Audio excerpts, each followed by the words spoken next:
Okay, yeah, we brought 3 players here, 3 rising juniors, Sky Moore, Elliott Fry, and of course the South Carolina Pharaoh, not the American Pharaoh, but we got our own South Carolina Pharaoh.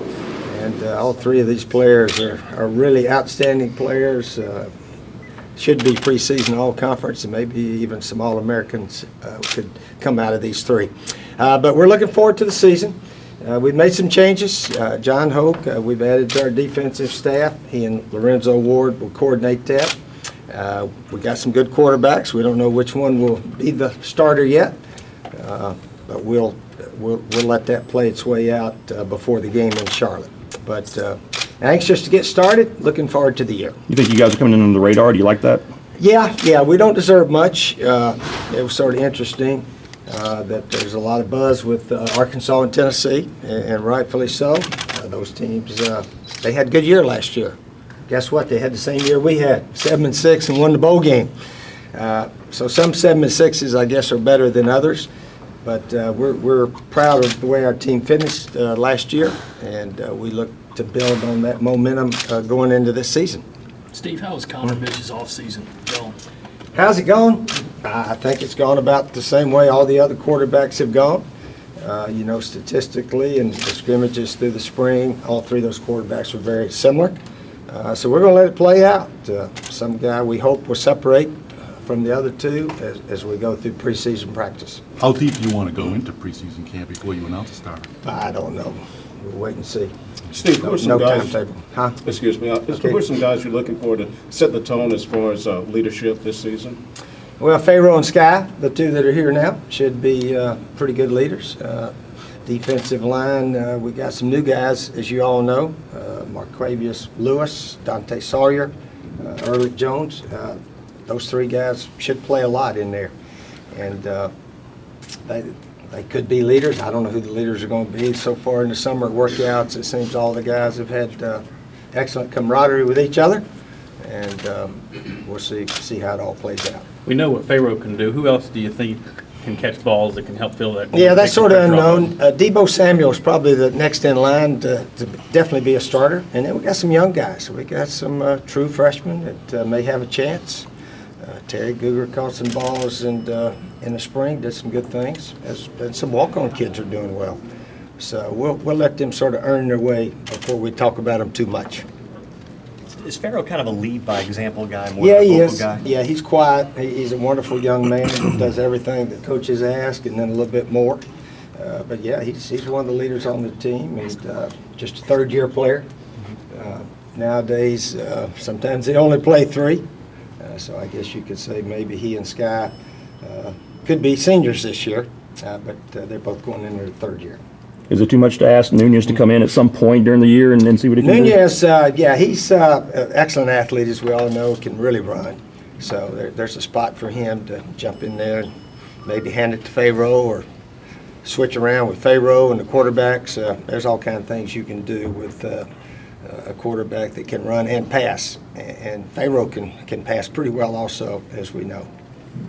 Jim McElwain said yesterday he was proud to be the head ball coach at Florida. Did you see? Yeah, I read that in the paper. Yeah, I read that in the paper. I've been around Jim a little bit the last couple of years, and yeah, I think they'll do well. Hopefully not too well for a while, but I think he and his staff will do very well. You all right with him using that term? You don't have that licensed or trademarked or anything, do you? No, that's a term when you're a head coach.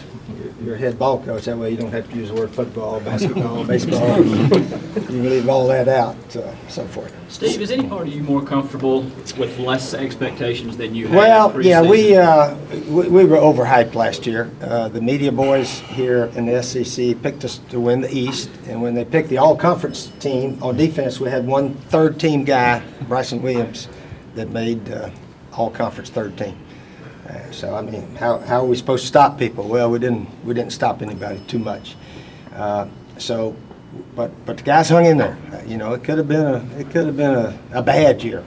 We won some close games, lost some close ones, but to hang in there and win the bowl game, have a winning record, like I said There's people in Knoxville and Fayetteville still doing cartwheels for going 7-6. So that's not, and we were doing cartwheels too. We were very happy to be 7-6 the way our season turned out. You got 3,500 passing yards from Dillon last year. Could you expect that from any combination of quarterbacks this year? I don't know. We'll have to wait and see how all that plays out.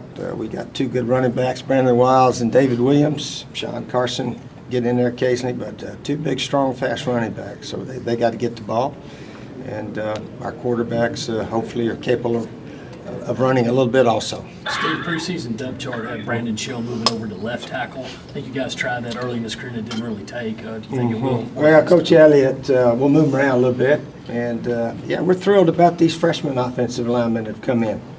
They got a chance to play something. Zach Bailey, he's a big, strong young man that moves around pretty well. And Christian Pellage, another guy there. Blake Camper, 3 true freshmen. They're not supposed to play as freshmen, but we'll see how it works out. Do you worry about relying too much on Pharaoh maybe early on in the season when you wait for someone else to develop? Well, like a lot of games last year, we look back and say, gosh, we should have let him run more in the Wildcat. But he'll be back there. You got to get the ball in the hands of your best players. He's certainly one of our best. Personally, Steve, do you like being the underdog more than the favorite? It's expected right now. It's expected that we would be not picked too high. That's okay. Yeah, that's okay. But you're comfortable in that role as a coach, right? I mean, you've always seemed to embrace that a little bit more than, say, preseason national. Yeah, we've, in my days in Florida, we were always picked up there pretty high. South Carolina, we've never been picked too much except the last 3 or 4 years. When we started going 11-2 every year, that got us picked. Are you expecting a lot of questions out there from the national media about your coaching future? Yeah, a little bit. You know, there's a lot of coaches out there that we're all similar age. Mike Krzyzewski just won the national championship. I think there's 2 people running for president, Hillary and Trump. They're both within a year of me, I think. But age is just a number that we all have on our birth certificate and so forth. If your ability to think and move around and do what's necessary, then you're not too old. I don't know what they're trying to say. Maybe they think I've done it long enough and been fortunate to win so much. But I got a wonderful situation in South Carolina. I work for the best people, President Past TDs and Coach Tanner. Situation is awfully good. It's not as stressful as people think. But that's what the critics like to do, Phil. The critics, that's why they're called critics. They try to find something to criticize you for. And if we don't win 10 or 11 games, they think, well, this coach, he's lost it. He's going to quit or something. But I have no plans on quitting. And one of the big reasons, we got a new defensive coach in John Ho. He's going to add with Lorenzo Ward. And we believe we're going to be a lot better on defense. You know, we gave up more yards and points on defense than any South Carolina team ever last year. So we're going to be better on defense. That's one prediction I will make. We're going to be much improved. If we can do like Arkansas did last year, man, they were a top-notch defense in 1 year with that new guy they got. If we do things like that, we'll be in good shape.